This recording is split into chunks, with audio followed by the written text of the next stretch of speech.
Bienvenue sur Africa 24 dans cette nouvelle édition du 12-15. Voici les titres de l'actualité placés sous le thème 21 ans d'existence, la place du militant dans la vie du parti, le RNDT, le réveil, la formation de l'actuel Premier ministre du Tchad a célébré son anniversaire, occasion pour ses militants de faire le bilan et définir des nouvelles stratégies. Le Nigeria lance son premier soukouk souverain. Le pays envisage de lever 100 milliards de naira, soit environ 326 millions de dollars pour financer des projets routiers. Et puis lutte contre le chômage au Bénin. Un programme de création d'emplois a été lancé par l'Université polytechnique internationale Obiangema Mbasogo. Objectif, créer 25 000 emplois par an à compter de 2017-2018. Mais tout d'abord, en marge de la 72e Assemblée générale des Nations unies qui s'est ouverte ce lundi 18 septembre, une réunion sur les réformes de l'organisation s'est tenue ce lundi. Une centaine de chefs d'État et de gouvernement participent à cette rencontre mondiale. Parmi eux, ceux du continent, dont notamment le président camerounais Paul Biya, accompagné d'une forte délégation. On fait le point avec Marie-Angèle Touré, un de nos envoyés spéciaux à New York. C'est dans la salle plénière du Conseil économique et social qu'a eu lieu ce lundi 18 septembre au siège des Nations Unies à New York, une réunion de haut niveau portant sur la réforme du système des Nations Unies. Nous avons pu noter que plusieurs présidents africains étaient au rendez-vous, Ibrahim Boubacar Keïta du Mali, Paul Kagame du Rwanda ou encore Roch Marc Christian Kabouré du Burkina Faso.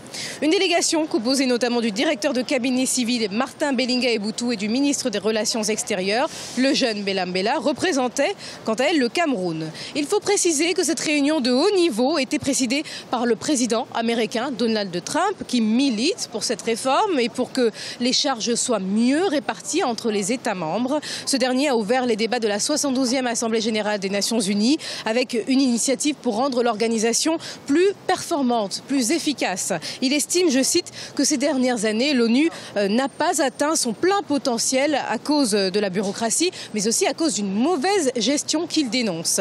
À noter également l'absence très remarquée de pays tels que la Chine, le Brésil ou encore l'Afrique du Sud qui forment le G77, la coalition des pays en voie de développement, alors même que pour être validée, la réforme de l'ONU doit être approuvée par consensus par la 5e commission de l'Assemblée générale. Le secrétaire général des Nations Unies, Antonio Guterres, a quant à lui rappelé que l'organisation a d'abord pour but de servir les plus vulnérables. C'est très important. Et en ce qui concerne les positions africaines en la matière, le Cameroun, par exemple, est favorable au renforcement des Nations Unies dans leurs actions en termes de sécurité, mais également dans une coordination plus accrue des instances chargées du développement des nations qui impliquerait bien sûr la participation de tous les États. En Tunisie, les premières élections municipales post-révolution sont reportées, prévues en décembre 2017. Elles devaient ancrer le processus démocratique à l'échelon local, mais les retards de préparation du scrutin ont finalement eu raison de cette échéance, selon l'instance supérieure indépendante pour les élections. Créé en septembre 1996, le parti RNDT Le Réveil a célébré ses 21 ans d'existence, occasion pour la formation du Premier ministre tchadien d'appeler à l'unité et à la concorde, notamment en cette période de crise sociopolitique et économique. Quant au bilan, il reste mitigé pour les militants du parti. Mahamat Ramadan, Ibrahima Djomaba.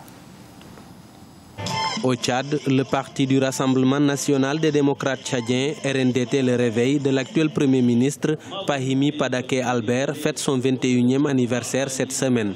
Une occasion pour les membres fondateurs et les militants de jeter un regard rétrospectif sur le parcours politique du parti et sa contribution dans le processus démocratique du pays. Au-delà des politiques, les leaders du parti RNDT Le Réveil appellent les Tchadiens au patriotisme et à l'unité nationale.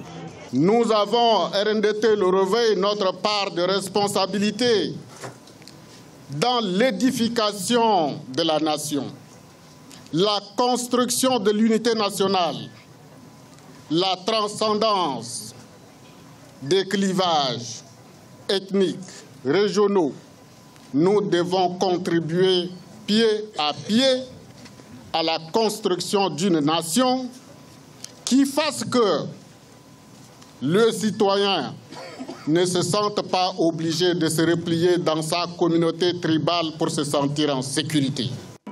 Avec la nomination de son président, Pahimi Padaké Albert, à la tête du gouvernement en 2016, le parti du Rassemblement national des démocrates tchadiens regagne la majorité présidentielle. Pour les militants, le bilan de 21 ans de parcours politique du parti est mitigé. C'est un parcours qui a été jalonné de haut et de bas. De haut, parce que ce parti a engrangé beaucoup de succès dans son parcours et évidemment il a eu des périodes basses. Créé en septembre 1996, le parti RNDT Le Réveil a participé à 2 fois aux élections présidentielles et aux élections législatives. Le parti du Rassemblement national des démocrates tchadiens est l'un des partis qui ont des groupes parlementaires à l'Assemblée nationale et s'intègre progressivement dans la majorité présidentielle. Au Kenya, l'incertitude règne autour de l'organisation de la présidentielle prévue le 17 octobre. Les juges ont jusqu'au 22 septembre pour détailler et expliquer leur décision. Le 1er septembre 2017, ils avaient invalidé la réélection du président Uhuru Kenyatta sur la base d'illégalité et d'irrégularité. Aujourd'hui, les préparatifs sont en suspens à la décision des juges et le leader de l'opposition, Raila Odinga, exige le remplacement de 12 des membres de la commission électorale avant toute élection. Initialement prévu pour le mois de juin, le premier soukouk souverain du Nigeria a été lancé le 14 septembre.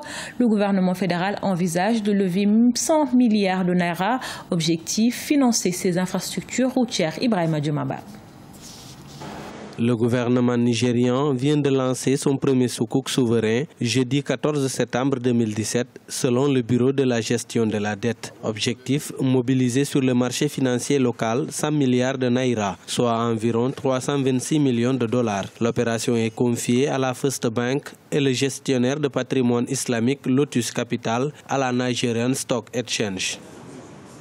Le Nigeria, en voulant mobiliser un tel montant, doit compter sur que ce soit ses compatriotes, mais également l'étranger. On sait qu'il y a une forte classe moyenne, mais cette classe moyenne est beaucoup plus centrée au niveau de la communauté islamique. Le gouvernement a sa cible, mais pour toucher cette cible, il faut utiliser le mode opératoire qui est approprié. Et ce mode opératoire, c'est bien entendu les soukouk. L'opération de levée de fonds se déroulera à la fois sur la Nigerian Stock Exchange, la place boursière nigériane, et à la FMDQ, OTC Security Exchange, un marché de gré à gré. Le Nigeria prévoit d'emprunter à la fois sur le marché local que chez des bailleurs extérieurs pour financer son déficit budgétaire.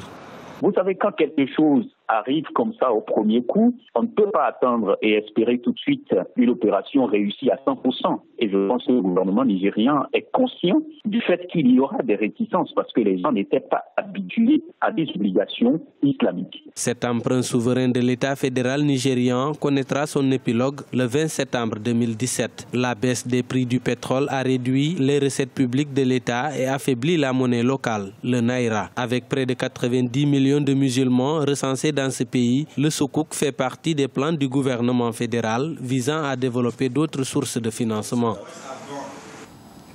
Après l'université sociale, l'université numérique, l'université polytechnique internationale Obiang-Nguema Mbasogo lance l'université entrepreneuriale. Ce programme destiné aux étudiants diplômés africains vise à réduire le chômage à travers la création de 25 000 emplois par an à compter de 2017-2018. Leftiounou, Ibrahima Djoumaba.